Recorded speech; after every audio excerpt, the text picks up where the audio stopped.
supposed to take the makers off the table, but it's too late now. Might as well take a sip. I did not see that coming. Oh my God. It's the lore. It's the mystique of it all. We're still doing it. We haven't been cut off yet. Oh, shit. Good job, buddy. Nice job, Daniel. Good job, Dan. Keep that rod bent. Keep that rod bent. I mean, people used to get so scared of them, they had to shoot them. Yeah, that's true. But because you literally can't stop thinking about it. You know, you can't scratch the itch enough. And we're back with another wonderful episode of the Spot Burn Podcast. You got Josh and Dan here. Hello.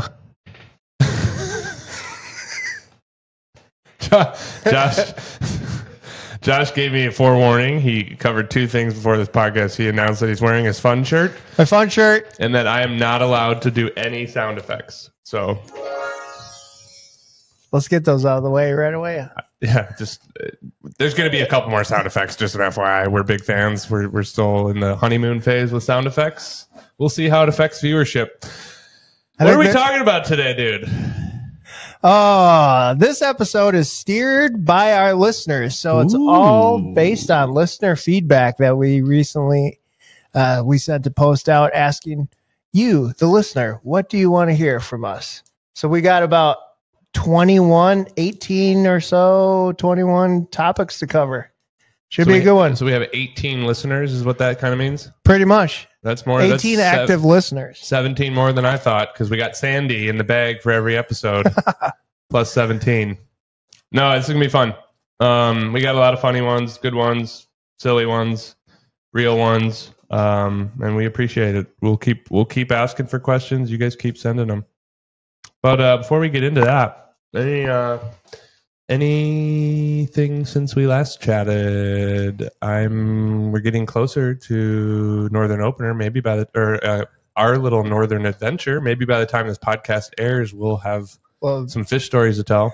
Yeah, let's hope so. A couple 58s for each of us. New personal best to start the season off. We threw Dan's live scope in the water. We did. I mean, it broke, so we were already not going to use it, and then it banged around in the back of my truck, and it's not really broke. Don't worry, Jen. We can fix it. Jen loves live scope. She was a little concerned. She's a live scope enthusiast. She's a big live scoper. Any other updates? I don't have anything notable. Oh, I built some sick drawers in the back of my truck. What was the thought process? You're just like, fuck this deck shit. I want that, but I'm not going to buy it. I was going to buy a deck system, and I looked at the price tag, and I figured, let's price this out at Menards. I'm a handy kind of guy. Josh is one of the handiest, just an FYI. Yeah, I get all handsy on woodworking projects. Handsy and handy. He's both. Folks. Yes. Dan was there. I think the deck system was over like $1,200 more than what I paid for in materials. Plus, now I can modify and keep building. Yeah, you got a cool little rod storage setup. I like that move. It's tight. Mm-hmm. Pretty stoked about it. I drew up plans. We could put them on the website, or we could not. We want to open source your plans? I'll open source my plans. Let's make them public. Sure. Make them public? Okay. It's a short box. Turned out pretty good. Okay. What are you calling the product? Does it have a name? Josh's Handsy.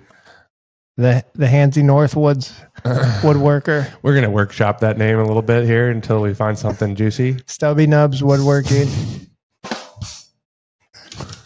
Perfect. Oh, shit. That's good.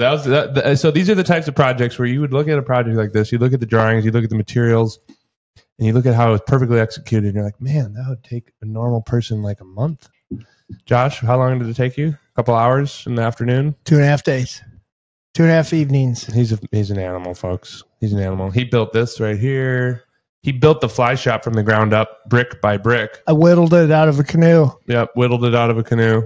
Yeah, you should see some of his marble sculptures. Yeah. And he also takes hooks out of heads. What can this man not do? I've yet to find it. Anything beyond Algebra 2? About that. Let's get into catching muskies. No, okay. Let's get into it, Daniel. No, we got nothing else. No current events to discuss right now. You guys know where to find us if you got questions. but we're going to get after it. So we're going to run through all of these and see where they lead us. We have not pre-thought out any answers. Josh and I haven't even discussed any of these. We are looking at them fresh right now. These were submitted by customers, by users, by anyone out there. I don't know why I said customers and users. By anyone out there. And we're excited. So I'm going to kick off the first one. This one is from Phil L. Queso. Phil L. Queso writes, can you discuss flows and how they move fish around to different spots in the river? How apropos. It is perfect time. What we just fished last weekend. So a little backstory. Last weekend we were fishing rivers in higher conditions, and the past couple weekends we've been doing the same. So higher flows are actually kind of fun to fish because it kind of forces those fish up on the banks. So typically, as a general rule of thumb, imagine it as like a really stiff windstorm. You wouldn't want to go outside your house in that windstorm and hang out in the main part of the wind current. Same with those fish. They're going to want to seek refuge either behind some structure like a big boulder in the river, or most of the time they curl up all cozy like next to the bank. So that's typically, as a general rule of thumb, when we're pounding the bank. Now, when the exact opposite happens and you get very low water levels, that can be your nemesis, because that can spread fish all over the river system. And sometimes you got to be a little bit more creative in how you go hunting them down. Yeah, well, and I think what you're getting at too is there's like two axes to this question, which is one, when the river flows go up and down, how does that dictate where muskies are holding? And then there's also when the river flows goes up and down, how does that dictate where in along the river they're going, right? Like you're talking about high water pushes them to the bank, but really high water can also just make them move downstream. Yes. Or upstream, like it can push them around. So you're paying attention to both of those things. Where on the spot, and also are the fish here because the river moved them? That's a very good point, Dan. Like the last couple of years, that's all I've been thinking about. Our main fishery that we fish constantly up in northwestern Wisconsin, we have this theory that the muskies have been choked off further downstream. It's just been too low for them to get past this one last checkpoint where some of these channels converge, and we just haven't had that great of fishing up in town or on the upper stretch of that portion of the river. So I think, yeah, Dan, you're totally correct. It can help push fish from one locale to the next as well. We've noticed it in some of these river fisheries that I wouldn't say they're like steelhead, but they have this, like the river flow comes up and there seems to be like a surge of muskies that enter the system, and then it drops and they can back out. But yeah. I mean, I think we also in the past few years of really low river water, you do get a little bit of a fish in a barrel situation where there are a lot of spots where they're not, but then there can be a lot of fired up fish holding in one spot because it's the only spot to hold. But it's still a little hit or miss. Yeah. What other like big things do we notice? What other like movements? Big rushes of water, and whenever you get big rushes of rain coming in from tributaries or dams, you're going to see fish kind of push into those areas as well and kind of nose up into any.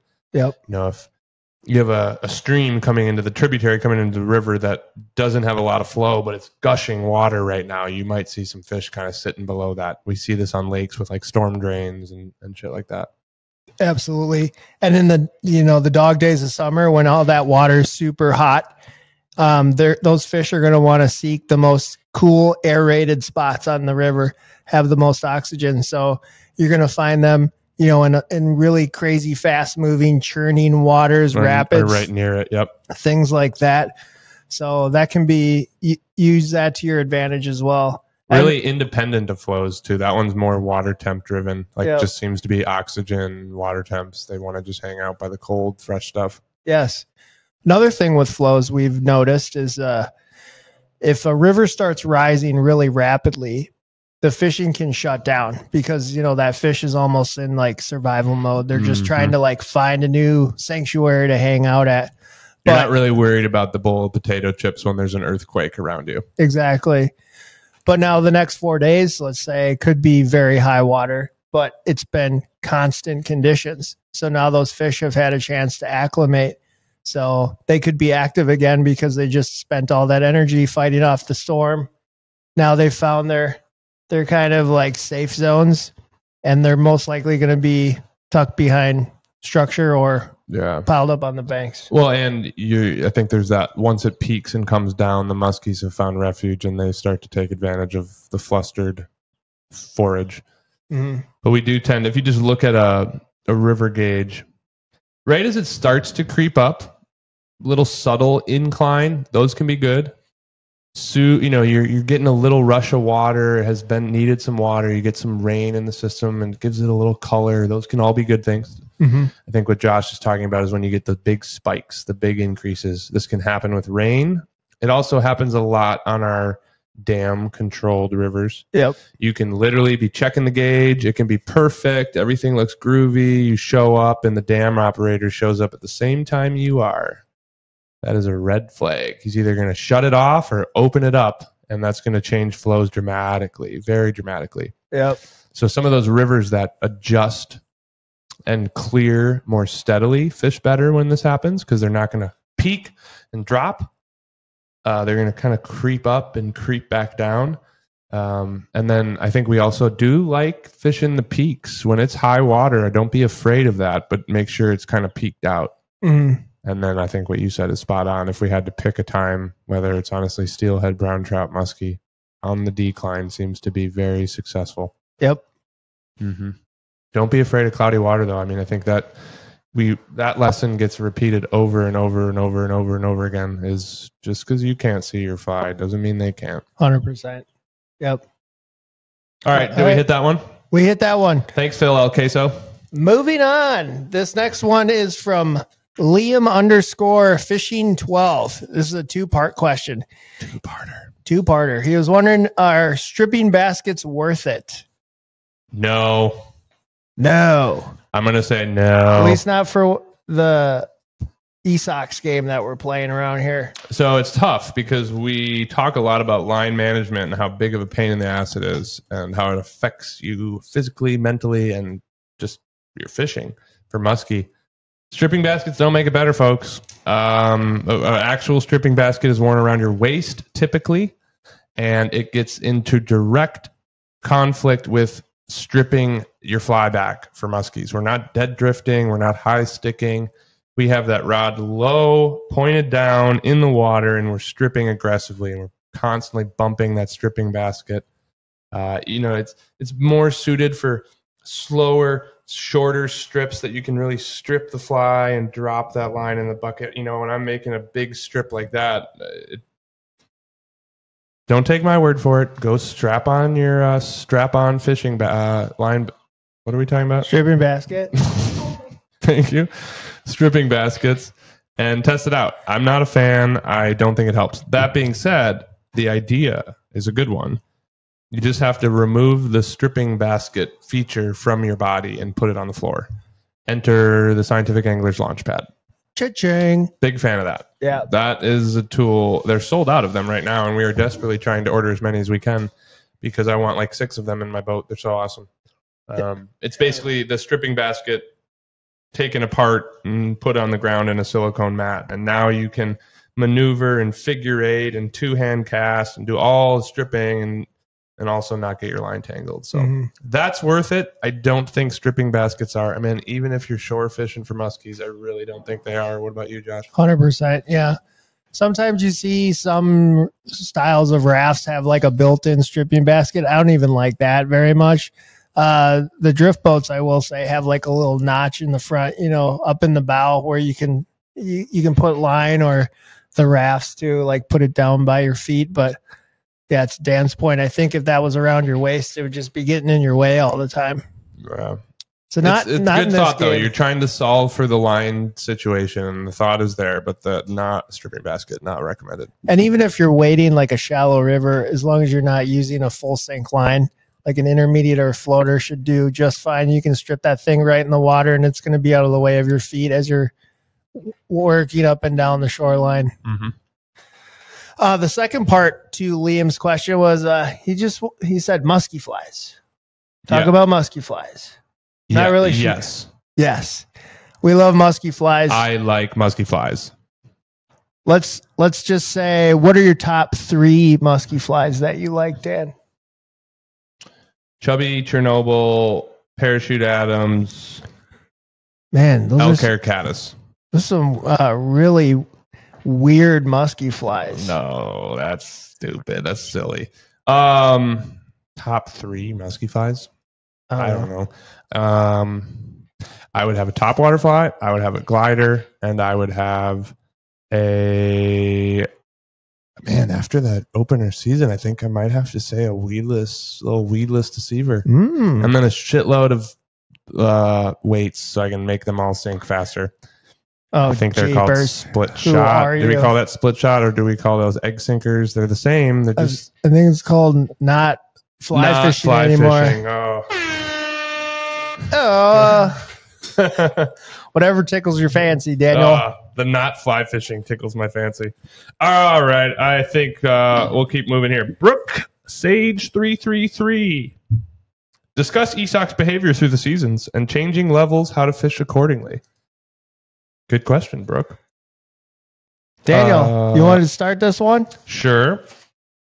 So let's just talk really high level, because we're not going to be able to get into this. This is possibly another episode in and of itself. There's a lot of info out there.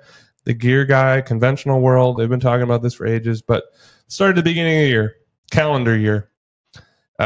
January in Wisconsin, we're talking about Wisconsin. This can be applied to other areas, but you got to kind of adjust for your latitude and longitude. Wisconsin, kind of smack dab in the heart of musky native range. January, February, March-ish, they're typically under ice, really sluggish, like most fish. They're kind of in their wintering holes. They're parked. They're not moving very far. Their metabolism's not really high. But as it starts to creep into March, the sexual drive to reproduce comes in, and they start to get ready for spawn. So they start to maybe start moving around a little bit more, maybe start eating a little bit more. They're going to start approaching spawn areas kind of methodically as water temps warm, ice comes off, and then they're going to spawn. And this typically in southern Wisconsin, we're going to start to see muskies pairing up and spawning in April into early May, usually in southern Wisconsin, and then kind of the same in northern Wisconsin. See them start spawning late April, May, usually done by end of May. Here in Wisconsin, we do not cannot fish for muskies prior to spawn. So there's no pre-spawn bite.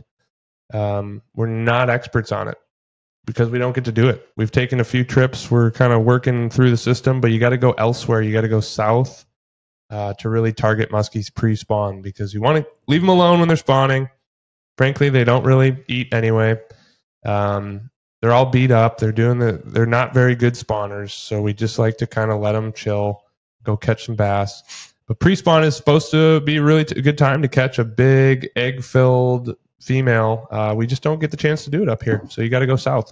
But then the season opens, and hopefully up here the season opens right when muskies are done spawning. They're hanging out in their spawning bays. They're kind of coming back to life. It's a fun time to be on the water because you have these big areas of life where all the bluegill beds are and the smallmouth beds and the pike. Everything's kind of using these areas. Muskies are not, out of that equation. They're using these areas to spawn. Once they get done spawning, they tend to hang around a little bit, especially the males. The females might kind of cycle out and come into deeper water and go back and forth and come in and come out and do their job, whereas the males will kind of hang and maraud around in the shallows a little bit. And then as water temps start picking up, mid-60s into upper 60s, these fish get another trigger to move. It's kind of like, where am I going to live for the summer vacation? I've done my spawning. I'm done. Now I need to be free and go eat and be a regular muskie. I'm going to go find my summer hang spot. So there's this transition period, which we're kind of in right now. It's almost starting right now in southern Wisconsin. Northern Wisconsin is still squarely post-spawn as of recording this podcast. And then Once they do that, they're kind of hanging out for the summer. They're going to move in and around those summer haunts based on weather conditions and water temps and moon windows, but they're generally not moving a whole lot. You're not going to see muskies doing a ton of movement across the system in summer. They've got to that summer spot. They're there. They're eating. As long as water temps stay under 80 degrees, they're usually really aggressive in summer. Their metabolism is high. They're eating more often. What makes it difficult is they are spread out. They're the most spread out they are going to be all year. So you really got to hunt them out. Good tactics for fishing, just fishing more aggressively in summer. And then kind of the clock does the same thing. You get these cold snaps in August. In September, you get less photo light periods as the days get shorter. And these muskies kind of get that trigger to get to a winter home, get somewhere where they can hang out for the winter because it's going to start to freeze. Water temps are dropping. So they go through another transition. On the rivers, this is a really fun bite in that September kind of turnover window as those muskies are kind of moving away from summer and kind of coming back into their fall spots or their winter spots. On the lakes, you get some really cool bites here. A super shallow weed bite happens really when they start to make this transition. It's when you get a lot of people obsessing about different bottom sediments as these muskies, they seem to, it's almost like if you hunt and you see game paths out in the wild, where all the species tend to use it and follow the ridge. There's similar things like that with muskies and fish, and they kind of tend to stick to areas. They're not just wandering. And then we're back really to square one. I mean, it's prime time muskie fishing. We like to fish in the fall mainly because they're all piled up. You can usually find them a little bit easier. They're not spread out. They're big. They're fat. And frankly, it's the last chance we got to catch one before the season ends.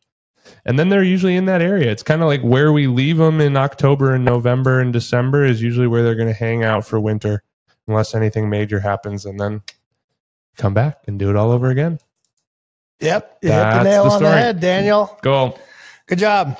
And I hope I layered in a little bit of how to fish those accordingly. There's a lot there. We'll maybe come back to this episode or break this topic down by the seasons. All right, this next one comes in from Giggle Gills. If fish could talk, do you think they'd compliment our fly fishing skills or criticize our choice of materials?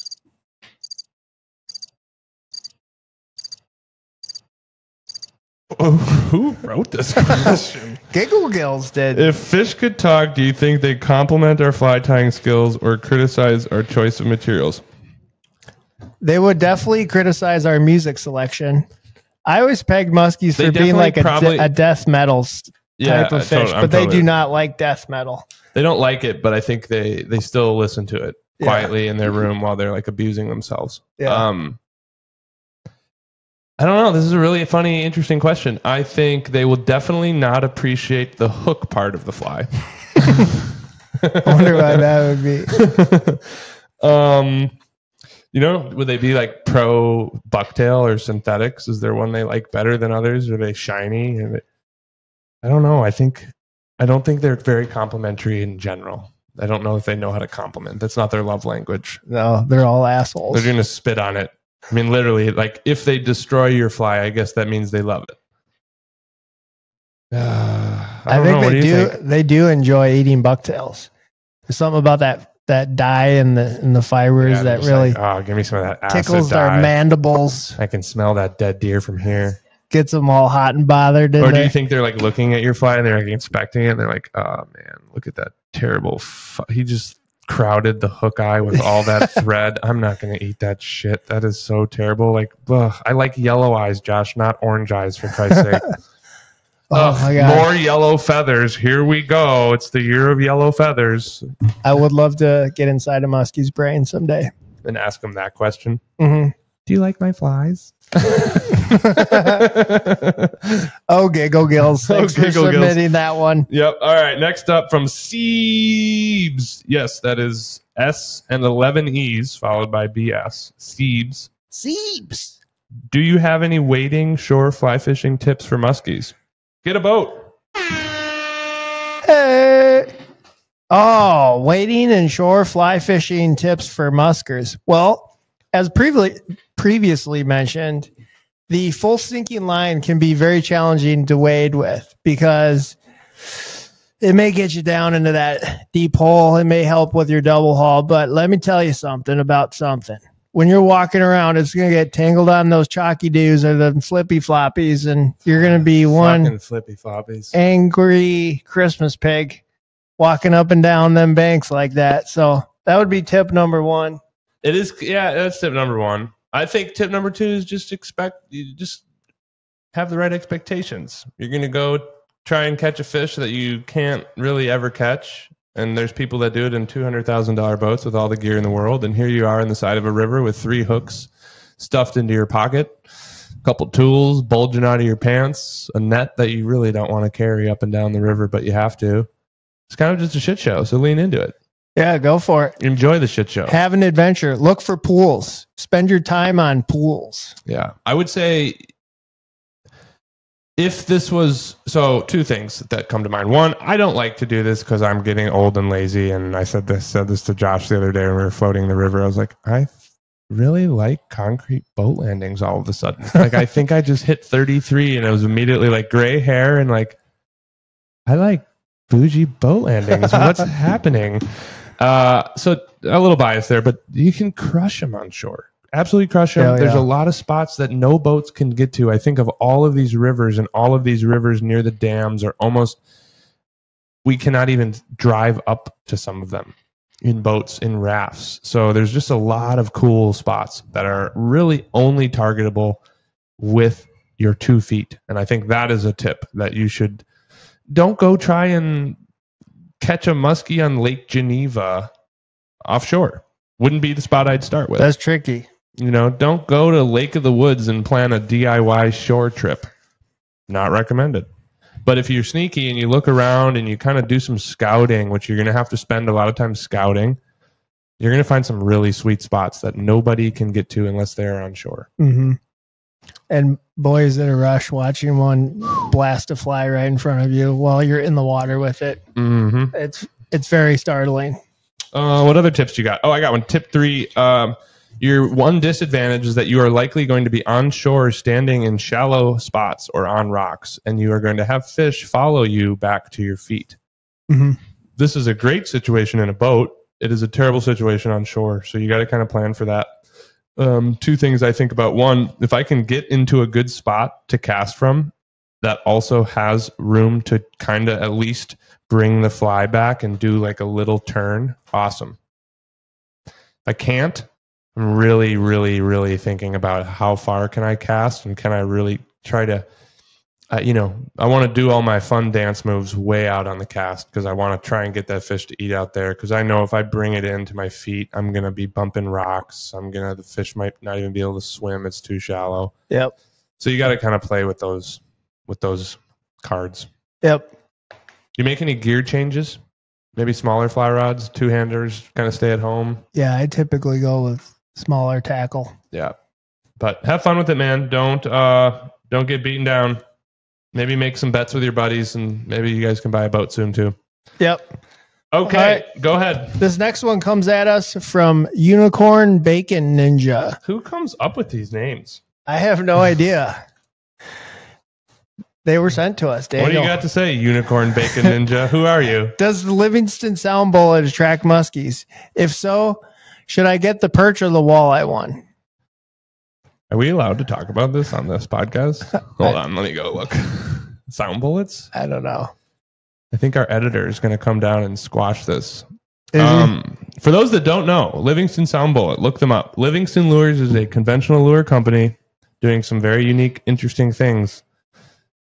Is it close? Is it kind of like Live Scope? Is it totally different? I'm not sure, but it's definitely technology pushing the boundaries of fishing. It's basically a computer chip, I believe, or at least a little transmitter chip that they can embed in all sorts of things. And this chip is supposed to make the sounds of fleeing bait fish. They've captured what it sounds like for bait fish to flee, specifically perch and ciscos. Those, I believe, last time I checked, I'm not totally up on my Livingston Sound Bullets. That's bullshit. I have like 10. Last time I checked, they had 2 sounds in the Sound Bullet. The Sound Bullet is this little head thing that makes the sound. And then you can buy lures that have this same sound technology in it. Crankbaits and jerkbaits and all sorts of stuff. Yes, we've played around with the sound bullets. There's been some moments where it's like, whoa, that might have worked.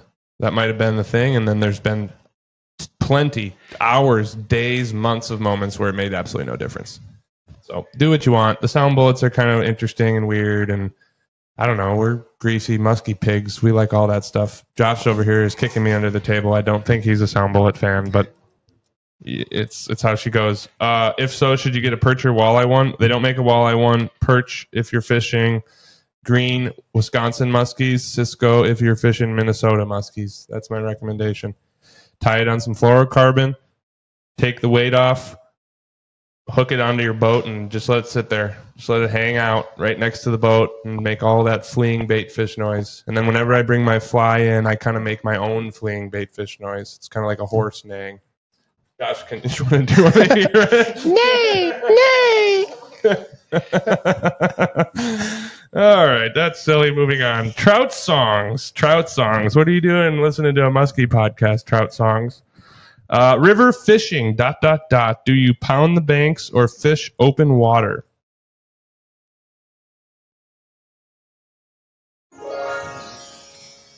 Josh is here to tell us about river fishing. River fishing. Woo! We kind of talked about this earlier, but by and large, we do a lot of bank pounding. We are from Wisconsin, after all. Yeah, we can't help ourselves. We like structure. We see a good bank, you see a good boulder, you pound that stuff. Should I cast at that rock? Absolutely. Yep. But as previously mentioned, in low water conditions, that's been having the moving the fish all over the river. So we got to get creative. Now we're looking for features within the river, like current seams and drop-offs and weird stuff like that. Maybe like a mid-river pool of some sort. That's what we start targeting if the banks aren't producing. Well, you talked about these little garages too, or these little bathtubs where you'll just have these compressions and seemingly non-sexy structure, but it's just like, oh, there's a little pocket. Those little things too. Yeah. Look at a lot of riverbanks, and there's a lot of slack water areas. That's why it's so popular for fish to hang out in there. Again, you would not want to stand outside in a blasting windstorm. You'd want to seek refuge. Yeah. I also think about this question in terms of like, I mean, my answer is both. And I think the answer, you got to kind of peel back the where and when and how, like Josh said, you just got a big rainstorm. There's a lot of water in the system. You show up to the boat landing. There's a couple like little bait fish scurrying at the boat landing on the shore. You see some other activity tight to structure. Yeah. Pound away at those banks, motherfucker, like all day until you get data that suggests otherwise. Mm-hmm. But as we all know, we've been in situations where the banks seem lifeless. Yes. Water might be low. Water could still be high, but for some reason, it's just not where they're at. No bait, no other fish. And that's when I think, just like if we're on a lake, we're thinking about different spots like you talked about. Yep. Yeah, it's really fun when muskies are on the bank, tight to structure. It's some of the most fun. You put a tight cast under and in a log jam, 2 strips, and that thing comes roaring out.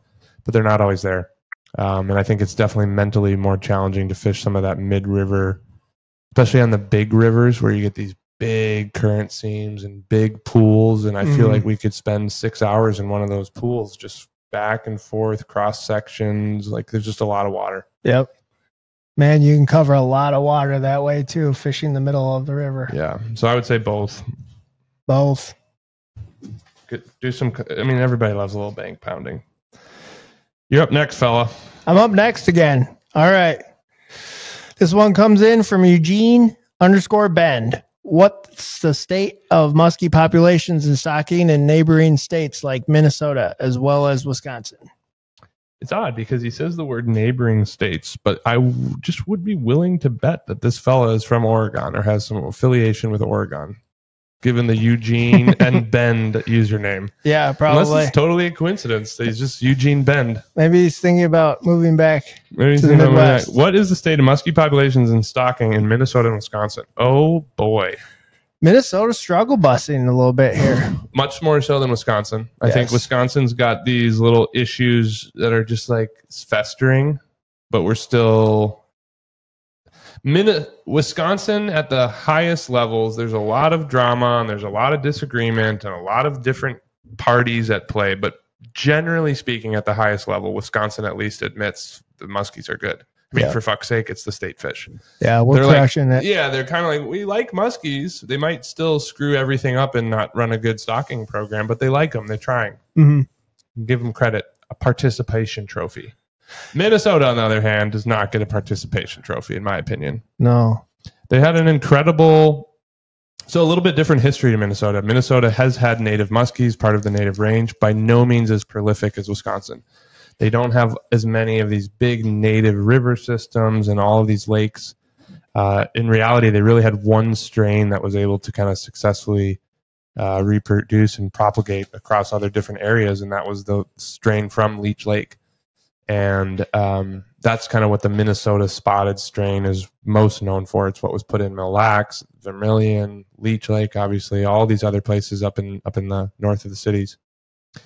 So they had that starting point, and then back basically, I believe this was like 80s into early 90s, but early 80s, there was an effort to kind of bring about a massive stocking program. And like Minnesota does in most things, when they decide to do something, they're huge and big and glorious. And they had a very awesome program for a while. It arguably created one of the best moments in muskie fishing history, which was the boom in Mille Lacs in the early 2000s, where it just felt, I was not a part of this. I've just read about it and daydreamed about it ever since I heard about it, but it just sounded like 52s and 3s and 4s and 5s were just popping out of left field and right field all day long, every day. Different strains. It was just very successful. And then, using Mille Lacs as an example of what happened in Minnesota, most of that fell off, and they really drew back and have since stopped aggressively stocking and maintaining and managing these muskie fisheries, a lot of it because of the walleye guys. I think there was some disagreement in Minnesota around muskies' behavior and diet and the impact on walleyes, and it's taken a hit. Muskies have definitely taken a hit in Minnesota. I think the way to talk about this, so we're not totally pissing people off, muskie fishing in Minnesota right this moment is still really, really awesome.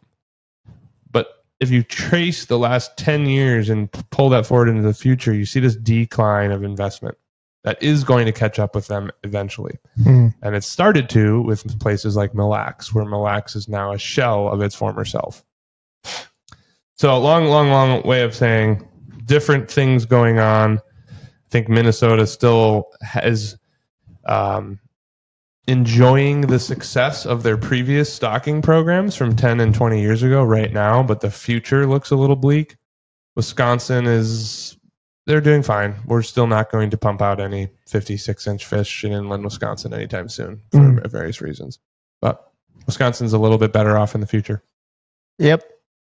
And then we didn't talk about Illinois muskies, but I noticed that he didn't bring that up in the question. He didn't care about Illinois. Yeah, it's just too bad. Rough go for Illinois. Okay, next up from Bassin Cities. Bassin Cities. I like that name. Oh my God, I just started reading the question. This has to be a joke, but we're going to roll with it. Bassin Cities states, I spray all my power worms with WD-40 for my Texas and Carolina rigs to add more scent. Nice. Good job. I just got into fly fishing, lovely, and was wondering what would happen if I spray my bass flies with WD-40. Do you have any experience with this, Josh? Supposedly, according to the old timers, WD-40 really makes the sturgeons. Yeah, that's what I thought. That's what I thought for the sturgils. But to me, it seems like you're just blatantly spraying WD-40 into your fishery, and it's not good for your flies. So don't do it. I would say that's like first one. Yeah, probably not a safe way to use WD-40. Second, is it effective for bass? Like, I don't know. I'm so confused by this question. Like, if you're spraying power worms with WD-40, what on earth makes you attracted to fly fishing? They just want to try something new. Try something new. I think they're going to like a family reunion this weekend. Uncle Chester has like an Down old in 6-weight. Arkansas. Yep. Doing some bass fishing, maybe some noodling for cats. Some basin. Maybe like liquid smoke. Put that on your flies. This is Cody Kennard fucking with us. That's who Bassin Cities is. That's gonna be my takeaway. Seems like a legit account to me, Dan. Okay, fine. Yeah, dude, spray away. I guess that's our advice. Spray away. Do not put WD-40 in the fishery blatantly. Yeah, don't use just use power bait. Just soak them in power some bait. Yeah, or catch a bass, kill a bass, soak your bass flies in the dead bass. See if that works. Kill a walleye, save a muskie. Kill a walleye, save a muskie. All right, this next one comes to us from Foxtail Custom Rods. What are the pros/cons regarding different methods of line/leader/fly attachment setups? Whoa, we're gonna need like a 6x6 grid on this one. 6x6 grid. Let's start with leaders. Leaders. Well, no. Okay, I get what you're saying. Sorry, I'm dumb. Hi, I'm dumb. I get it now. What's up, dumb? What's you want up? to chime in? You're just waiting for the sound effects now. My hand is on the trigger the whole time, in case you're wondering. Different. Okay. So let's lay out like maybe 3 of them. What do you want to start with? Well, we You have want to start with leader or line or fly attachments? I think it's like all in one.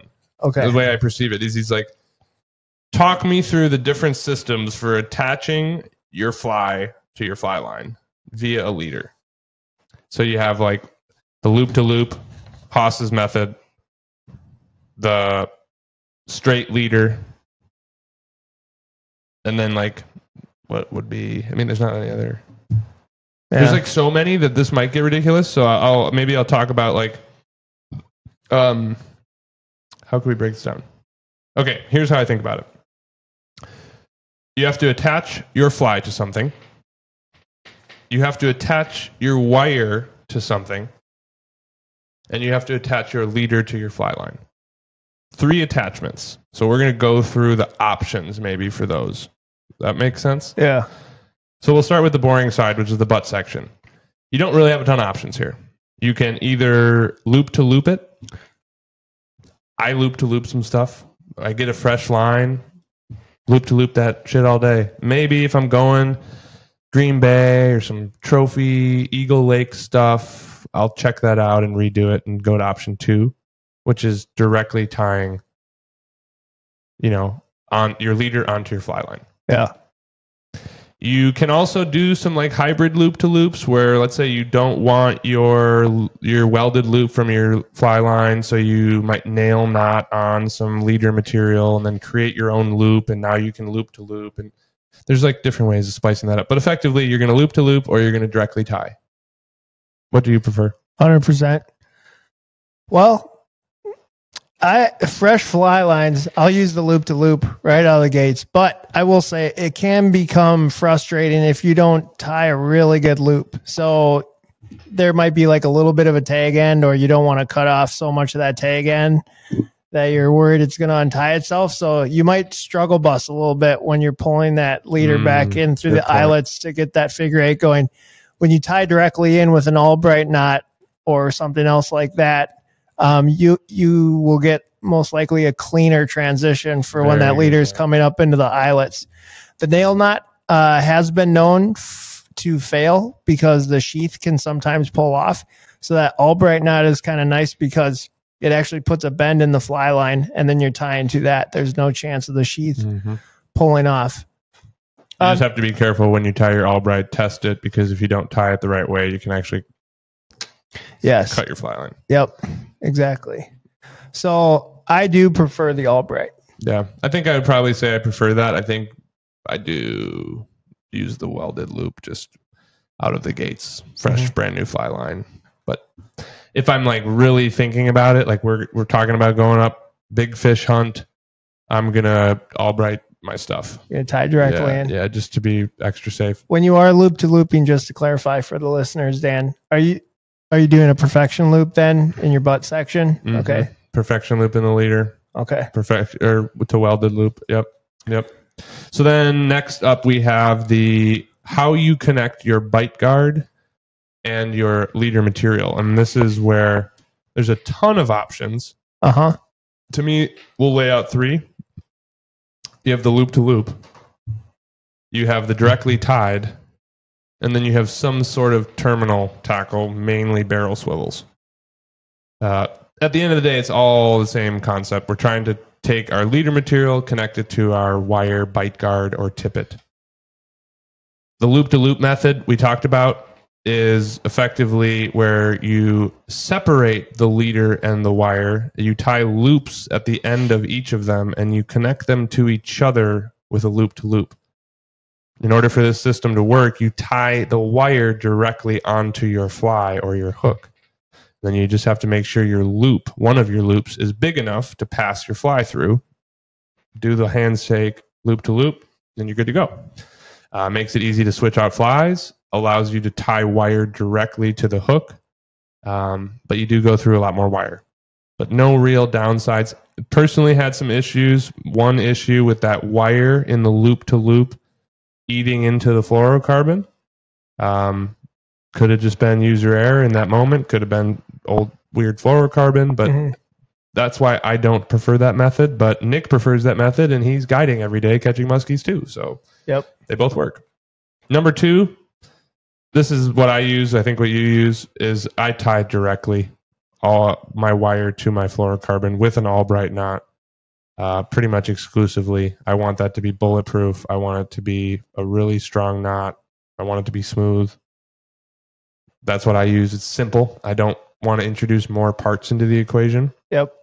Which leads me to number 3, which is typically just using a barrel swivel. The disadvantage is you've added a knot now to the equation. Instead of a one Albright knot to connect those two, you need a knot on your fluorocarbon, a knot on your wire, which means you've added another knot, another failure point. You've also added a barrel swivel, which is another thing that can break. The advantage is the fly line tangles.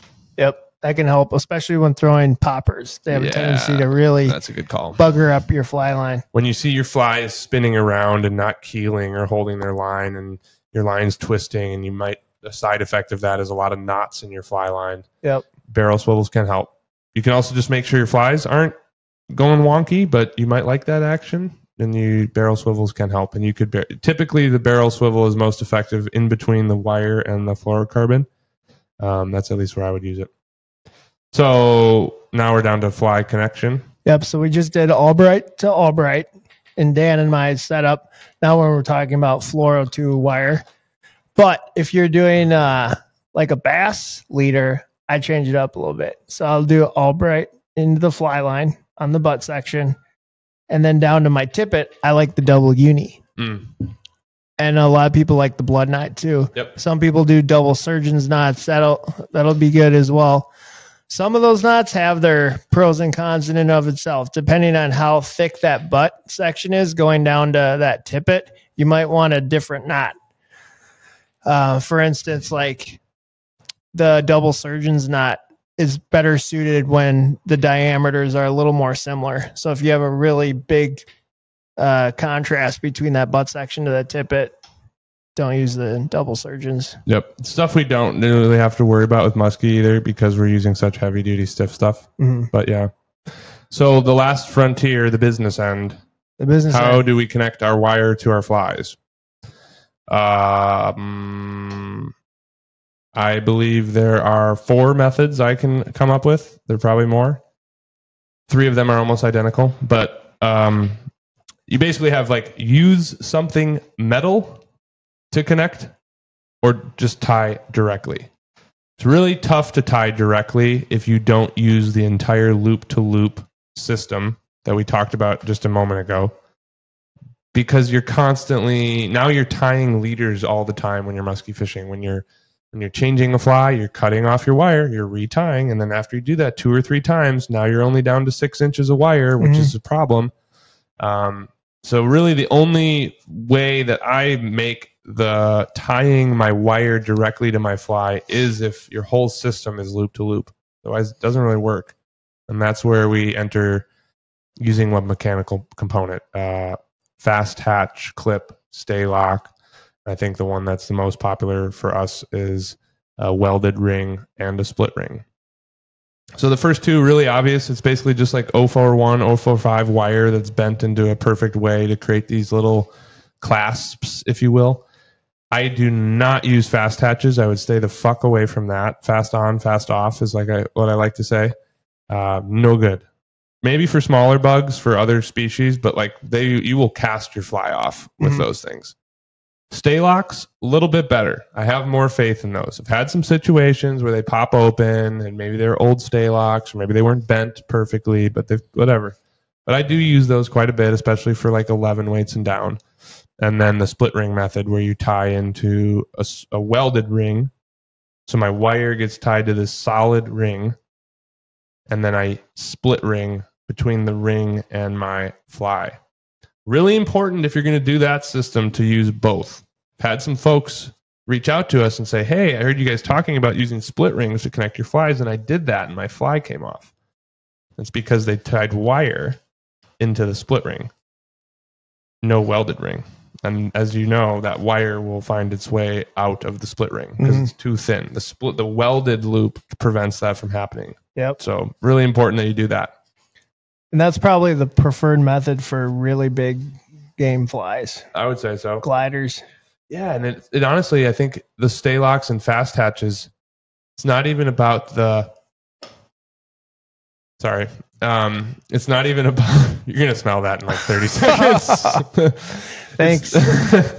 It's not even about the fish as much as the size fly. Like we've broken these stay locks with some of these big flies. Yep. So yeah, sorry about that, Josh. It does all wear out over time. Are we good on leader and lure setups? One last thing. I use the polymer knot. I like the polymer knot instead of non-slip loop or instead of a perfection. Correct. Yeah. So I do Albright to perfection, or Albright to polymer knot.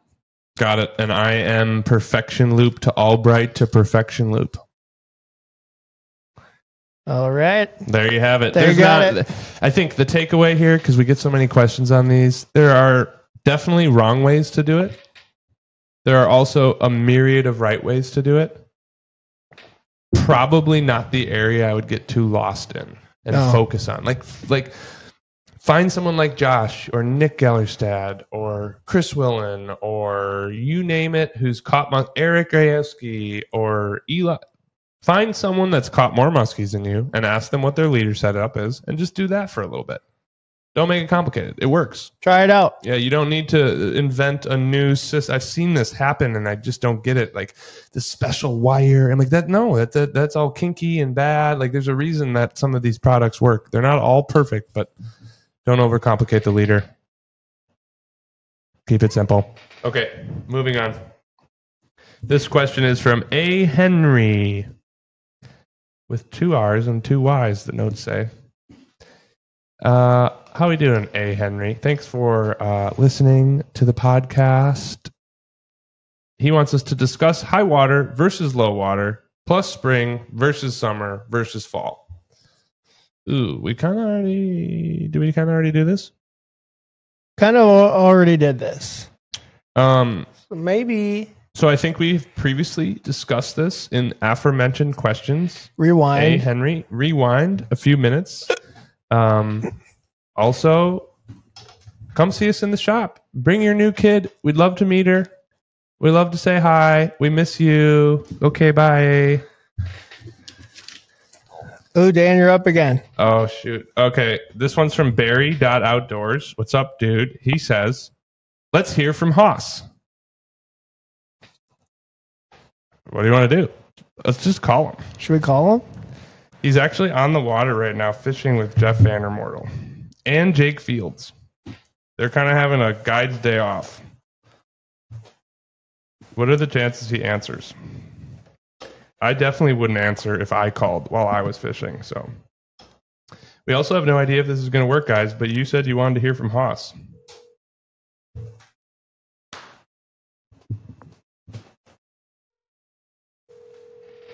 Trying. Nick Gellerstad, can you hear me? What you need? Well, we're doing a podcast right now, and the 12th question on the podcast from Barry Outdoors, it just said, let's hear from Haas. So we just thought we'd call you and see if we could hear from you. What's up, dude? Well, we're currently floating a river in northern Wisconsin, and I've got two gentlemen in the boat. Who are you fishing with? We're fishing with Jake Fields and Jeff Van Remortel. That sounds like a whole bunch of fucking trouble. Well, you guys are on the water. We're going to let you go. This is you made the entire podcast episode by answering, so we love you. And apparently we need to hear from Haas more on the podcast. So thanks, Josh Berry. We appreciate it, fella. You guys go catch some fish. How's the fishing been this morning? I have to ask. We have not loaded one. We've had 2 eats and 2 other follows. That's good. Based on how Saturday went for Jeff, I was kind of half expecting he'd catch a 60-incher on a fly today. Yeah, it wouldn't have surprised me. Oh, good. Say hi to everybody. We'll see you later. Love you, Nick. Yeah, you too. Take it easy, guys. Bye. That was so cool. It was like we phoned a friend on the podcast. There's a million ways that could have gone wrong. Oh, yeah. Don't even know if it went right yet, but I'm a little excited. We appreciate you, Haas. Thank you for answering. That was awesome. It'd been really cool if he was like, what do you want? We have a muskie in the net right now. There's no way he would have answered. Okay, cool. Josh Berry, I think your name is Josh. I believe it is. Thanks for the shout out, dude. That was good. Good call. That was awesome. Keeping things interesting. All right, this next one comes from our buddy Karen Clark. Let's do a quick live scope update. All right, we'll try to make this one. Do we have to talk about this again? We could do very high level. No, I'm kidding. Let's do high level. I'm glad Karen's asking. He is as concerned as us about the future of this shit, so let's get into it. All right, so I think what he's referring to is the recent spring survey. That's right, because we did the episode, we told people to do it, and then we didn't tell them what happened. Yep. Perfect. So to refresh everyone's memory, the spring survey.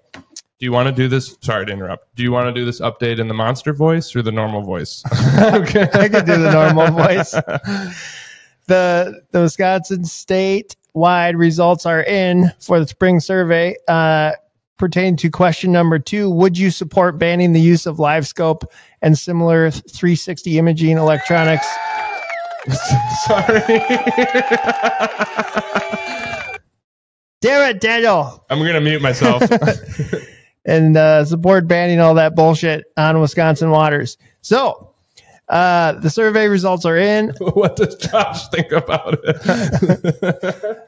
Well, I was one of the 18,802 participants that participated in the survey. With no opinion, right? No opinion. Yeah, I had no opinion. Of those 18,802 participants, 1,516 were non-residents. And we got 6,786 yeses that were for banning live scope, 6,290 that said no. Whoa. And Whoa, 3,248 with no opinion. So are you surprised by that? I don't know that I am. Like, I didn't think this is going to be a unanimously that people should ban it. Never expected that. I didn't think it was going to be unanimous. I thought it would actually swing more towards no. No. Yeah. I would agree with you there. Like, I thought it was going to be close. So split. Like, yeah. So that's out of all the participants. And then if you take. So do you think the yeses are Biden or Trump people? And do you is there a political affiliation between, like, you voted yes for live scope, therefore you vote left? There could be. Probably shouldn't get into that on the podcast. And then the no opinions, just the Green Party folks. Yeah, that's just like, they're just like, dude, fucking hippies, go fishing. Where's Ralph Nader with my free weed? That would be interesting. Maybe it's a follow-up. Maybe a little, we could have a little socioeconomic breakdown of the live scope votes on the spring survey. Okay, proceed. My bad. Proceed. All right. Now, if you look at the Wisconsin segment, so 17,286 Wisconsin residents in this segment, 6,420 yeses, 5,840 no's, 2,867 no opinions. So relatively the same. But interesting. A higher percent of Wisconsin residents voted yes, meaning that the majority of the no's What am I trying to say here? Yeah, the spread is farther apart for residents. Meaning the non-residents are actually more in support of live scope than residents. Exactly. But it's not by much. It's still... Which makes perfect sense, though. I mean, that just like clearly the Fibs and the Minnesotans are voting in here. Yeah, they don't give a shit. I'm just not going to be popular after this episode, but we're joking. But like, it's an interesting piece of data. Yep. It's not Fibs and Minnesotans. We're joking. We love you all. The Vikings and the Bears suck, so we have nothing to complain about. Yep. So where do we go from here then? So of the 35 counties that passed in, it failed in 36 counties, and there was one county that had a tie. So that means that, in those counties where it passed, they're saying the majority of the county voted for banning it. So that's interesting. Yeah. Because now you're almost tied statewide, but you still had 35 counties that passed 36 that said no. Yeah, so the counties that said no actually surpassed the counties that said yes. You'd actually expect the tide to be higher there because of how close it was. Yeah. So you'd want to almost see the county by county. Yeah, and this is interesting data. And since it was so close, the Wisconsin Conservation Congress position is stated as rejected. Yeah, that makes sense. So that means that the issue will not be moving on with the DNR or the Natural Resources Board. Probably expected. I didn't expect anything. I didn't expect anything serious to come out of this. Me neither. But it is fun to look at these results. Yeah, and it's almost like they're, maybe there'll be a county in Wisconsin where live scope is allowed and a county where it's not allowed. That would be interesting. Never know. A couple other things is it currently banned anywhere? There's no comprehensive state or nationwide ban currently in place. There's only a couple certain fishing tournaments that have imposed bans on the use of forward-facing sonar. And those would be the Toledo Bend tournament. That's a bass tournament. And then, of course, the PMTT. Also very interesting because I read that and immediately I think of the thousands, maybe even tens of thousands of bass tournaments from Bassmaster Classic all the way down to your local bass league. One has banned it. Yeah. Meanwhile, the most premier, really the only true Musky tournament trail banned it. That's just like a very stark difference in terms of the culture and behavior of those angling communities. Musky's like new. Bass is like, I mean, let's be real. We all know what the bass tournament scene is right now. Savage anglers everywhere, but pretty much live scope dependent. Yep. Live scope dependent at this point. A lot of peacocking going on at the bass scene. Yeah, we just watched that video today. You showed me. I'm not going to blow them on blast, but those are just hard to watch. The more, it's kind of cool, but now that it's like happening more, like just having someone being like looking at a screen, being like, "Yep, follow. Yep, twitch it. Twitch it again. Nope, he didn't like that. Do it again." Not even like looking at the fish. It was just weird, and I don't know how to explain it. I just know it makes me feel funny. Yeah. It goes against the grain of getting outside and enjoying it. So it sounds like still activity. A ton of still an ongoing debate. Yeah, and I think that is in line with what we talked about when we last brought this up, which is like clearly we need to actually get some real conversation going around here. Yep. And I think Doug Wagner just posted a video right on Northern Opener about his thoughts on forward-facing sonar. I like Doug a lot. He's young. He's the same kind of age band as us. He's hungry. He's savage angler. I disagreed a little bit with him on some of his thoughts on the forward-facing sonar video. He kind of took this stance of like, we should just leave it up to the anglers to police themselves and do what's right. And I just maybe am more of a pessimist. Like I don't think we can leave it up to the anglers like they're showing us right now. If we leave it up to them, they'll have 6 in their boat and they'll go. Like they're not going to leave them alone. It's kind of what you and I said yesterday, how there seems to be like trophy fishing for muskies. All things go out the window and people are like, they're against live scope when it's like northern Wisconsin. Yep. And they go trophy hunting and they're like, how many live scopes can we fit in our boat? Just, there's 60s out here, bro. We got to catch them. So I don't know if I agreed with that with Doug. There's a couple other videos in there that were referenced, all linked here and worth checking out as this conversation develops. What I did really appreciate is he seemed to kind of echo what we said, which was, hello, I think we need to start talking about this we need to have a conversation amongst anglers about this. And I think not just musky and crappie and everyone's separate. We're all kind of in this together. So I agreed with that. And I guess the conversation is starting. We'll have continual live scope updates for you, Karen. Appreciate you, buddy. Cool. Next one comes in from Flat Plane Crank. Talking about fly color. Everyone hates or loves to talk about it, but some colors really pop in green water, aqua water, clear, tear stain, muddy, etc. You'll make eyes roll, but I'm sure you make color decisions based on something. Well, color is an interesting topic, but first of all, forget everything you think you know about color because you're a human being. So now you have to start. I got rods and cones, man. You got rods and cones. You're talking about a nearsighted animal that's an apex predator that has. You're talking about me or are you talking about muskies? I'm talking about muskies. Oh, okay, whatever. And they got totally different eyes than we do. Their eyes are slightly more yellow. They see different parts of the UV spectrum than you and I do. Plus, they live underwater.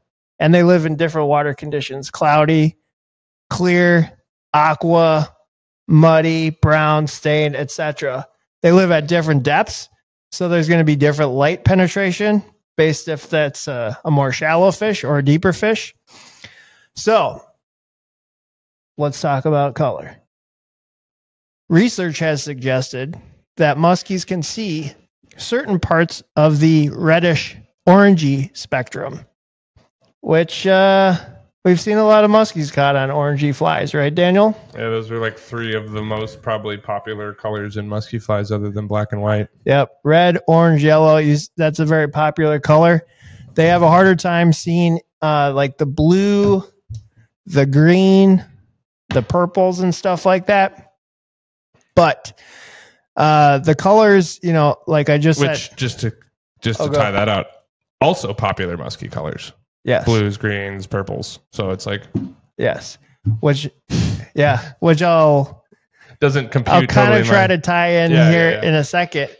But so those lighter colors on the lighter side of the spectrum, the oranges, the reds, the yellows, those are more visible in like let's say from surface down to 15 where there's good light penetration.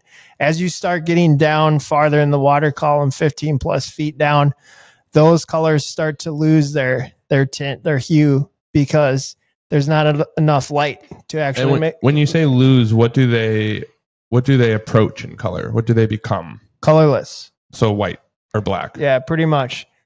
So when you get down farther in the water column, that's where the purples and the greens and the blues still maintain their color.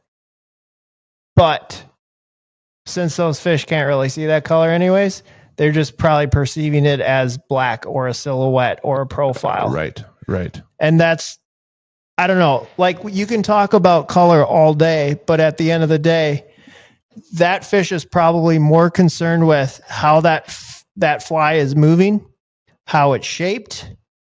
Is it putting off a vibration? Things like that. There can be certain instances though where that's what's so that's what I think John's getting at some color. And he's getting at and he's poking at it in a good way because we talk about it regularly. Color doesn't matter. It's for us. Yeah, that looks like a perch-ish thing, but it doesn't seem to matter. Yet, what did we talk about on the last episode? Black and orange was the only color that worked. And we see that often. Yep. But there's not a lot. There's just so much noise and signal mixed together. It's not very obvious. And then you have all these other anglers. And how do we know it was really black and orange? What if it was just that black and orange fly? And then maybe, you can justify it, but it's so hard to stitch it together. And that's why I think we're left kind of being like, it matters, but it doesn't matter. So maybe, they might not be able to see the actual color that's in that spectrum on the black and orange fly, but they're able to pick up on that contrast in the color, which simulates a bait fish. And maybe to their eyes, black and orange is the highest contrast. Just like to our eyes, white and black is the highest contrast. We can see those two colors against each other the best. So there could be something there. Yeah. And you see that in a lot of other flies. Like a couple years ago, you had that big one on that lemon tail, white and chartreuse. Really stark color contrast. You look at a lot of musky innovation lures, they got a stark color contrast. Even blades, it's like black, Yep. copper. Yep. Yeah, I think I really love us to get some more insight into this question in our lifetime. Like, I just don't believe that there's not Absolutely. enough technology to like see what a muskie sees, or even just a fish of some sort. If I could just see what a pike sees, I would inform us for sure. Yep. Because the other thing that I wonder next to color is like their frames per second. Mm-hmm. You know, like, is it more flashy, or is it really high frames per second and they see continuous movement? Because sometimes, you have like those blind ones that they kind of just like, they lose it and they miss it, and they, how does their eyesight work in conjunction with their lateral lines? Is this like something they can overlay like a map, or are these two separate things kind of like, directing? I don't know. We don't know any of this stuff. Exactly, because they're still eating at night in muddy water. Yeah, true. So color just goes And completely out the without window. eyesight, when they did that one study where they did blind them, they were Exactly. eating fine. And you can make the argument in crystal clear water on a bright sunny day. A black topwater fly is going to have a much starker profile than a white one would on the surface. Yep. So I think it does come down to, I'll share what I go through, you share it, but like, yeah, I tell myself, I tell all of you guys and girls, color doesn't matter. That's what I believe. I still make color decisions, but they're mainly almost like to play mind tricks on myself, to keep me in the game. Oh man, I've seen a lot of perch. I'm just going to fish a perch fly. It makes sense in my head. It feels good. I have some confidence about it. Or maybe I'm sitting there and all I see are perch everywhere. And I'm like, man, if they wanted a perch, they could have a perch. I'm going to fish something that looks entirely not like a muskie or a perch. That also makes sense in my head. I go back to tried and true musky colors, fire tigers and lemon tails, and like, okay. But I don't think it adds up to mattering. I think it matters to me and it helps me fish better, and I think we experiment with it. I think we're open-minded enough to experiment with it. We talked about it on the previous podcast. Nick tied up a rad, all red and gray glider. Mm-hmm. You don't really see a lot of all red musky baits or flies. No. And it was getting smoked all opening weekend. And so it looks different. It was getting feedback. And you have to layer that in with the fact that red and orange are the first colors to disappear. So it doesn't really matter. Did the red fly look any different than all of the orange flies we've thrown? We don't know. First colors to disappear in the water column, but maybe one of the only colors they can see on the spectrum. That's a good point. So okay, yep. You just don't know. You just don't know. But do we have any rules of thumbs that you like would, if people are utterly lost and confused about this, they don't buy it, that color doesn't matter, what are... The old rule of thumb that you hear time and time again is bright day, bright fly, dark day, dark fly. Or, bright day with clear water, bright fly, dark day with dark water, dark fly. That'll help that thing stand out. But also you catch plenty of muskies with a bright white fly in the muddiest of waters. And I personally like to fish flies I can see, because then I have kind of a gauge on the surrounding area of that fly, and I can see if there's going to be a follow or an eat. I'm always tracking it. And I think we're always so concerned with how flies swim, because we're hand making them, and some of them swim differently, and some of them get banged up and change. And like, if I can't see it a little bit, I don't know what it's doing. I can maybe feel it. I know I tied it to do this, but is it really gliding like that or sinking like that? I don't know. Mm-hmm. I would add to that couple little layers to the onion that I think about. Super clear water.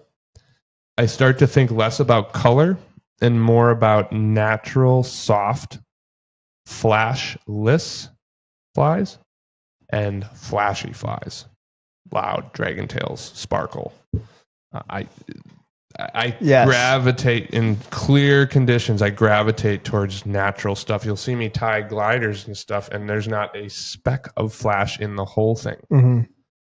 It's not bright and sparkly at all. And then there's other ones where I'm trying to layer in as much sparkle as possible, put a dragon tail on the back.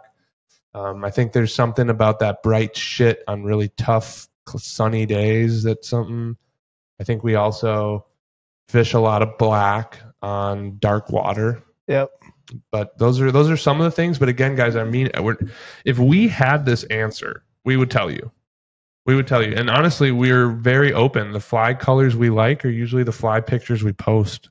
It's the flies we tie on YouTube. It's the flies you see here sitting at the table. You guys probably have a good idea of what fly colors we like. But I think we all, down to individuals, every year are trying to reformat our hard drive on that one. Like, I'm going to fish something weird this year. I'm going to fish orange. You've just said to me the other day, you're fishing more dragon tails. And we've been on a color block kick. And I was on a white kick. And now I'm on this kick. And Gabe was on an orange kick. So you just, shoot to get hot, shoot to stay hot, baby. Yep. Yeah, and it is weird. Like, what works for us in Wisconsin, the black and orange, everyone talks about that. It's a phenomenal fly. Mark Burns, the guy who we all use those double Buford black and oranges from Pennsylvania, he hasn't caught a single muskie out in his home waters on a black and orange fly. Fucking crazy. Which is crazy. So they use totally different colors out there. Yeah. And I noticed that when we fish the Beast of the East. So time on the water, there's no substitute for that. And I think I could say something similar to what we said for leaders, which is just pick something you like and forget about it. And like, if you've been fishing this fly all day, we're holding up a black and orange and yellow chartreuse DT perch. We posted a video on this, tied by Josh. If I'm fishing this fly all day and I don't like it, and I'm getting in my head about color, and I'm starting to maybe worry that this isn't the right color. To me, the best advice I can give you is not to swap this fly out for something in a different color. It's to go fish an entirely different fly. I don't care what the color is, but that's not gonna, because you're just gonna confuse yourself. Like, I believe if I swapped this out to an all black exact same fly and moments later caught a fish, I don't actually. What have I learned? Yeah, it's probably the fly, and it was muskies. I just had to bide my time, and I think you see a lot of this with experienced anglers. I know some of us do it. Occasionally, you'll bring all your flies because you're kind of in a search and destroy new body of water. But then sometimes, like I'd wager when you guys showed up to your spot on Saturday morning, you didn't have a ton of flies with you. Mm-hmm. You kind of knew. Yeah, I brought 4 flies. You brought 4 flies, exactly. So find those ones. Focus more on finding the flies that you can't let your eyes off of them, and then hopefully with enough reps, muskies like them too. And then color can kind of take a back seat. Amen. Enough said on color. Next up. You can go down to... Do you want to do tigers? Did he say... yeah, we can touch on tigers. Also, maybe talk about tigers was an additional question from John Seals, Flat Plain Creek. If you don't know John, go check him out. Awesome fly tire, good dude on the interwebs. He is a very excellent fly tire. I was with John for his first muskie ever. Oh, He was in my boat, yeah. Such a special memory. On the lake you will be fishing tomorrow. Yes. Yeah. So excited. Tiger muskies, the spawn of our two first cousins, which equals my favorite second cousin. I missed. I was supposed to do this one. This was the one that would have been appropriate. Okay, moving on. So, yeah, 2 first cousins. We're saying a muskie and a pike. They performed coitus. Musky coitus, Esox coitus, and produced this crazy hybrid called the tiger. There's something there. Can we just take an editor's note that Esox coitus has got brand legs to it? Brand legs. Okay. Esox coitus. Next t-shirt line. Yep. I've only caught 4 of them in my entire life. 2 last year. They're really cool. The way you can tell it's a tiger is they have very vibrant vertical bars. And the caudal fin, which is sometimes... What did you say? The caudal fin. Caudal fin. Which is mistaken for the dorsal fin. So the caudal fin is there. I want you to caudal fin me. The rear fin that's got the big fork in it where they get all their power from. That's going to be a lot more rounded on a tiger muskie. On a normal muskie, that's going to be a lot pointier. Yep. And more pronounced. So scientists tell us that it's actually scientifically impossible to tell a tiger muskie apart by the way that it looks. Bullshit. But there are some. The ones There that are get some weird, that stick out like in a wedding cake. Yeah, the ones that get weird is there's like a strain of northern Wisconsin muskies, particularly that like is dark green but kind of barred and tigery, and we'll maybe flood some up here. Probably not, because that's a lot of editing work. You guys aren't worth it.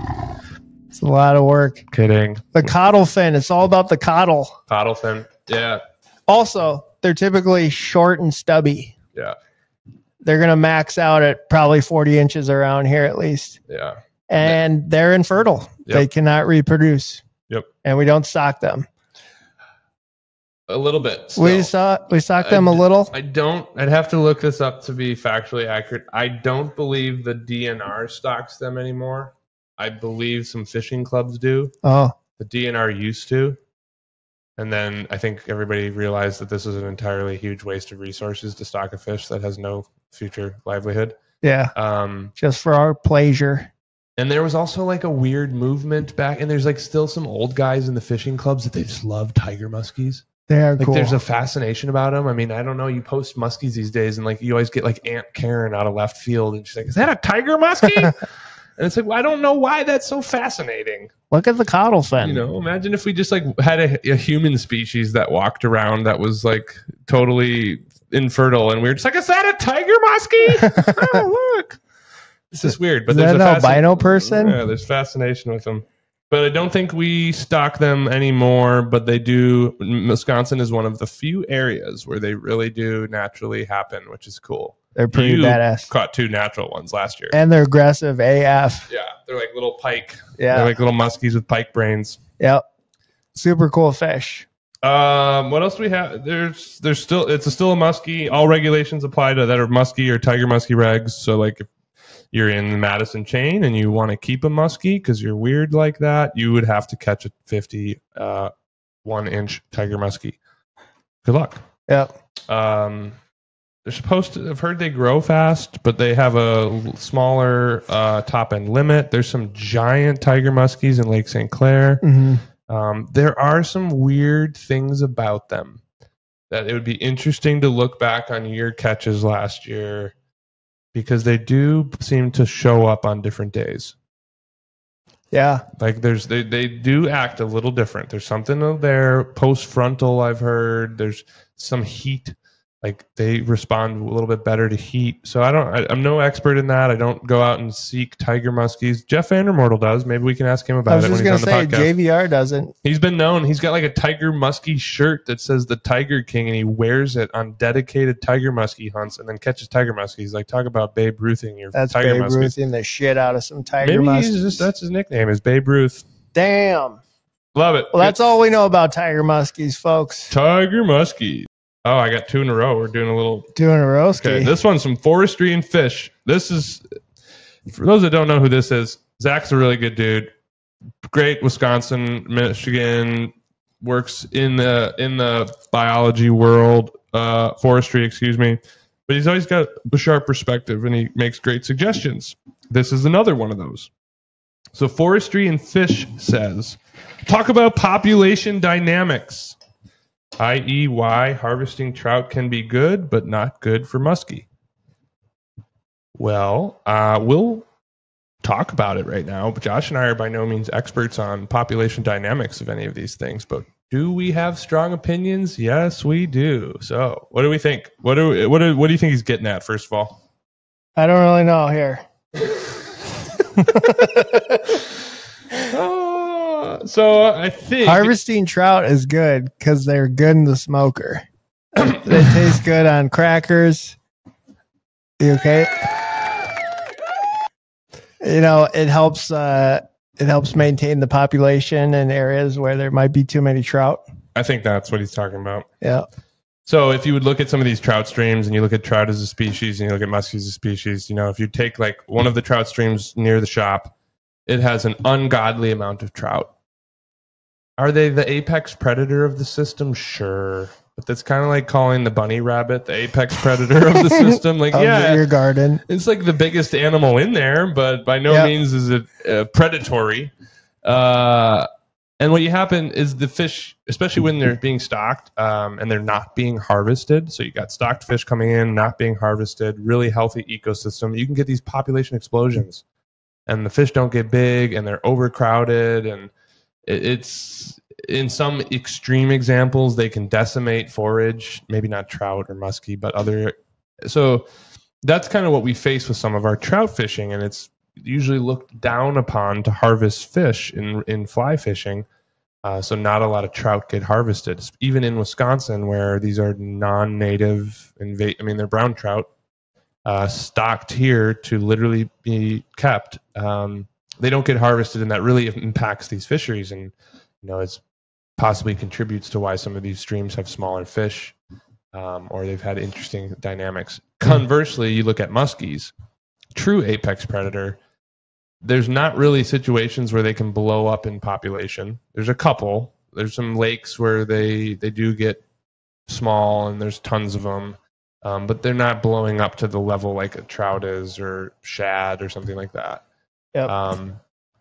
And there's arguments. I think what Zach is getting at is like their harvest and catch and release, and that whole school of thought is not black and white across species. It actually has to be pretty nuanced and applied to specific species, and probably even applied appropriately down to specific watersheds. This is why the DNR in Wisconsin has bag limits and size limits down to the specific lake or river, because it can totally be dependent on that. I think at a high level, my thought here is, I think we should harvest more trout, and I think we don't need to harvest more muskies. It's not a food source. The biggest concern right now with muskies is not that people are harvesting them, it is that they are improperly catching, releasing them, accidentally killing them. So that's a little bit about what he's at. I'd love to talk to Zach a little bit more. Maybe I know Josh would too, and we can unpack this and maybe get another episode out of it. Yep. But yeah. They're terrible at Esox coitus. Yeah, they're terrible at coitus. Don't eat them. Don't eat them. Go eat some trout. Let them go and let them grow. I remember when I started fly fishing, and I was kind of like, I didn't know what to know. I was just out there. And the Dunning-Kruger effect? Yeah, it's Dunning-Kruger, and you'd see these guys post opening day shots of brown trout, and there's like 6 of them on the table, and they're all gutted and about to go in the pan, and they're just like, hell yeah, opener. And I was like, I was one of yeah, look away. And now I see those, and I fucking love them. Like, Thank God someone out there is killing a brown trout. Like, I know I'm going to get a little vilified for this, but like, come on. What are we doing? Enjoy a couple brown trout. You know how many streams there are? Do you know of all the fish, they're fine. They're safe. Trout Unlimited has lots of money. There's lots of passionate anglers. We're passionate trout anglers. We're part of this, but man, put another trout on the skillet this year, folks. Yeah. Just one. It's not going to hurt anybody. All right. The next one comes to us from Sam Eats Cereal. What should I do with pin straight, uncompressible bucktail? You ever smoked it? I've never smoked it. Is it good? No, definitely. I bet that Wisco Flame, son. Maybe white. You been getting crunked on that Wisco Flame? Maybe white because it doesn't have any acid, but yeah, you might die. It might be like that. Might be like that bad hooch that Louis Spray was selling. You might go blind. Yeah. Don't smoke it. Please don't smoke it. I know what I like to do with pin straight, uncompressible bucktail. Murdich minnows. It's like the best material ever for making I prefer tails. it. Yeah, I prefer it. Clousers and Murdiches. If you have pin straight bucktail that's non-compressible, set it aside and use it only for making tails that are like rudders and all of your big musky flies. That's a good point too. Not just Murdiches and Clousers. Yeah, use it at the back. Use it at the back where you need it to just lay down and provide a base. Don't try to put a triangle object through a circular hole. That is the smoothest thing you said all day, fella. Right there. That's going to be the Instagram one-liner.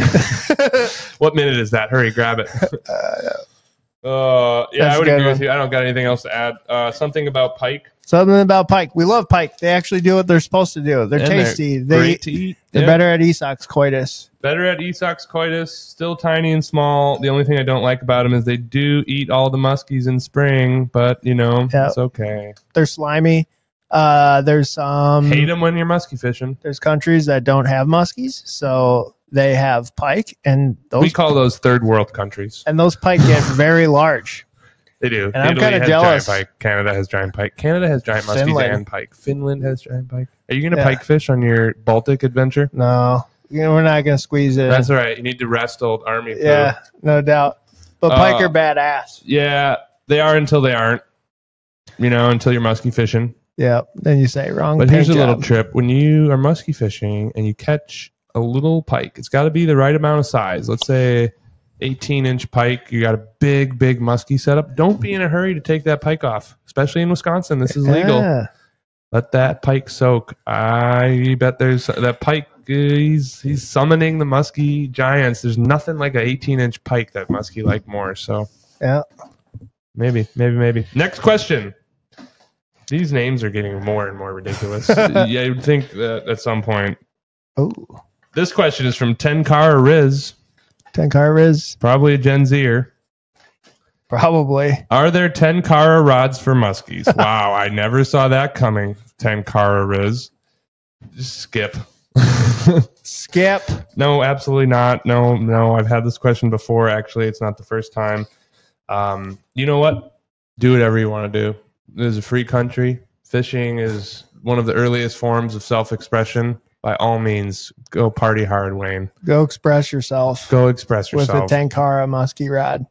If you want to avoid ridicule, if you want to catch muskies, you want to have any self-respect for yourself, I would probably steer clear of this whole Tenkara muskie scene. I know it's gaining in probability. It's really gaining in probability.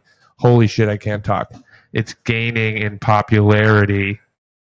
I heard, rumor has it, that the guy behind all of the Tenkara muskie stuff is Steve Ranella. Oh yeah, Yeah, it makes that sense. tracks. Like he's not a fan of the current form of musky fishing, but he's like big up on. I think Meat Eater might even be coming out with a Tenkara musky rod. Yep. So Stay tuned for that, folks. yeah, that'll be great. That's perfect. Belly boats and Tenkara for musky 3.0. Last question. This one is from Fly Tying Neck Beard. Fly Tying Neck Beard asks, do you have a recommendation for a comfy chair for fly tying? That makes sense coming from Fly Tying Neck Beard. I don't. You probably do. I'm guessing Josh does. I like something that's fairly ergonomic. So you're looking at a high-end desk chair, preferably with like a mesh back, couple of adjustable features on there. You want something that can breathe pretty nicely because you're going to spend a lot of hours in that chair. Massage possible? Massage chair. Oh. Oh, now we're talking. Something like that. You want something that's a good height. Some people like to have armrests. Maybe if you're a pedestal tire, you want to have your elbows anchored down because your fly vise obviously isn't. But I personally like to have no arm. I'm free. Yeah, I know. I'm free. Let those No. elbows sway, baby. Get them bingo wings going. No armrests for me either. I don't know that I have any specific. I definitely had a shitty chair for a while, and it did not make it fun. Like a foldy chair? No, I actually think it was one of those. Oh. One of the ones that was here that like goes with that table set, Yeah. like a shitty old kitchen table chair, and then I like got like a nicer chair, like an Office Depot office chair. Yeah. Ooh. Exactly. That's what I'm saying. Something to give you some butt cushion, especially for musky flies. I feel like you're just there and you're just like melting into the desk. Yeah. Head over to Staples. Go Also- to Office Depot. Office Depot, Amazon if you have to. Get yourself a Temu desk chair. Maybe if you're lucky, Able or Renzetti will come out with a fly tying chair in 2025. That would be dope. It kind of would be, but it kind of, I don't know. It's got a built-in vacuum system. Ooh. Now we're talking. And it performs fish coitus. With your flies. It tells you. Ah, man. All right, folks. Well, that was, we got through 19 questions. We took a long scenic route. This is not going to be a short one, but we had a lot of good questions. We got to call Nick live from the water. That was cool. Super fun. We talked about leaders. Everybody loves leaders. We talked about live scope, although also hot topic. Had a lot of funny submissions. But yeah, keep us in the loop as your request. I did fart again. Dan So farted. sorry. And it's horrible out here. We have the doors open too, and I'm just trying. I'm but dying over here. keep the questions coming. Keep the questions coming. This was fun. We'll do it again when we get a big batch of questions. And if you're out there and you didn't like the answer, feel free to hound us too. We're here. We can take critical feedback. We can handle it. That's all. Signing out. Thanks, Josh y'all. and Dan. See ya. Thank you for listening to the Spot Burn Podcast. Coming to you from the dungeon, this podcast is presented by Musky Fool Fly Fishing Co. We want to thank our awesome sponsors, Cortland Line Company and Stealth Craft Boats. We also want to thank all of you, our listeners, for tuning in, subscribing, sharing, and spreading the good word. If you haven't heard, go check us out at muskyfool.com. Have fun out there on the water, y'all.